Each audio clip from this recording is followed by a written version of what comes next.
আসসালামু আলাইকুম। আমি এখন আছি বর্তমানে বাংলাদেশের সবচাইতে হাইপ একটা প্লেস মিরিঞ্জাবিলিতে, এবং আজকের এই ভিডিওতে আমি আপনাদের সাথে শেয়ার করব মিরিঞ্জাবিলিতে আমাদের এক রাত থাকার এক্সপিরিয়েন্স, আর আমাদের 2 বেলা খাবারে কি কি ছিল এবং কত টাকা পড়েছিল জন প্রতি, তা বিস্তারিত আলোচনা করব আজকের এই ভিডিওতে। আমাদের রিসোর্টটির নাম হচ্ছে মিরিঞ্জাবিলি রিসোর্ট অ্যান্ড রেস্টুরেন্ট। এটা হচ্ছে আমাদের জুমঘর, আর জুমঘরের সাথে একটা বারান্দা ছিল যেখান থেকে অনেক সুন্দর ভিউ দেখা যায়, আর এখানে অনেক সুন্দর ছবি ওঠানো যায়। আপনারা যদি 2 জন বা 3 জন আসেন তাহলে আপনারা তাঁবু করে থাকতে পারবেন, যেটা জন প্রতি পড়বে 800 টাকা 3 বেলা খাবার সহ। আর এটা হচ্ছে আমাদের বারান্দা থেকে ভিউ, একটাবার জাস্ট দেখেন ভিউটা কত সুন্দর। যদিও বৃষ্টির অভাবে আসলে পাহাড়টা শুকনো শুকনো লাগতেছে, গাছপালার পাতা একদম ঝরে গেছে, নতুন পাতা গজায় নাই, যে কারণে এরকম লাগতেছে। বাট আপনারা যখন বৃষ্টির পরে আসবেন এই জায়গার সৌন্দর্য আরো দ্বিগুণ হয়ে যাবে। এখন আসি খুব গুরুত্বপূর্ণ একটা বিষয় নিয়ে। আপনারা আসলে অনেক কষ্ট করে এই পাহাড় বেয়ে যখন মিরিঞ্জাবিলি আসবেন, সবাই অনেক ক্লান্ত থাকবেন, মন চাইবে যে একটু গোসল করি, বাট দুঃখের বিষয় এখানে গোসল করার কোনো ব্যবস্থা নেই। গোসল করতে হলে আপনাদের জন প্রতি 100 টাকা খরচ করে ছান্দের গাড়ি দিয়ে যেতে হবে। একটা নদী আছে পাশে, ওইখানে গিয়ে চাইলে গোসল করতে পারবেন। আমরা ওইখানে যাই নাই, কারণ আমরা এমনিতে অনেক ক্লান্ত ছিলাম। আর এটা হচ্ছে আমাদের ওয়াশরুম, যেটা ভালোই ছিল, হাই কমেট লো কমেট দুইটাই ছিল। এটা হচ্ছে আমাদের জুমঘরের ভিতর। এখানে আসলে একটা ফ্যান ছিল, আর মোবাইল চার্জ দেওয়ার জন্য একটা মাল্টিপ্লাগ ছিল। যদিও এখানে কারেন্ট থাকে না, প্রতি ঘন্টায় 20 থেকে 30 বার কারেন্ট নেয়।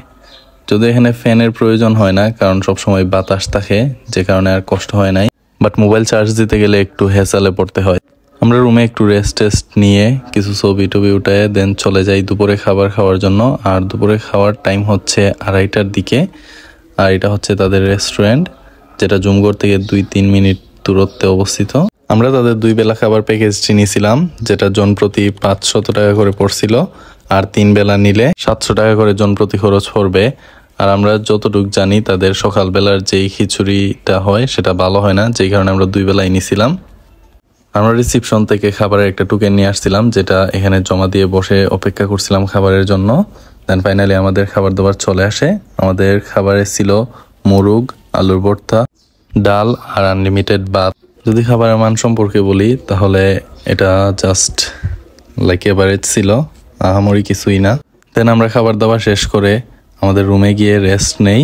সন্ধ্যায় সানসেট দেখার জন্য আমরা এই কর্নারে চলে আসি। এখান থেকে অনেক সুন্দর সানসেট ভিউ দেখা যাচ্ছিল। আমরা সবাই চা খেতে খেতে এই সানসেট ভিউটা উপভোগ করছিলাম, যেটা আসলে অনেক মনোমুগ্ধকর। তারা আমাদের রাতে খাবার জন্য বারবিকিউ করে এবং সেটা আমাদের জুমঘরে এসে দিয়ে যায়। এই বারবিকিউটা অনেক টেস্টফুল ছিল, আর আসলে আমি যদি এটা রেটিং করি তাহলে আমি অবশ্যই এটা 10-এ 10 দিব, কারণ আমার কাছে বারবিকিউটা অনেক পারফেক্ট লাগছে। রাতের খাবার শেষ করে আমরা অনেক আড্ডা দেই, তারপর ঘুমিয়ে পড়ি। আমরা একটু তাড়াতাড়ি ঘুমিয়ে পড়ছিলাম যাতে আমরা মর্নিং ভিউটা দেখতে পারি। আর হ্যাঁ, এটাই হচ্ছে মর্নিং ভিউ ফ্রম মিরিঞ্জাবিলি। আসলে ক্যামেরাতে কতটুকু বোঝা যাচ্ছে আমি জানি না, বাট এখানে মর্নিং ভিউটা অনেক সুন্দর ছিল। দেন আমরা ব্যাগটেক গুছিয়ে রওনা হয়ে পড়ি কক্সবাজারের উদ্দেশ্যে। আর আমাদের নেক্সট ডেস্টিনেশন হচ্ছে কক্সবাজার। সো দেখা হবে নেক্সট ভিডিওতে। Thank you for watching my full video.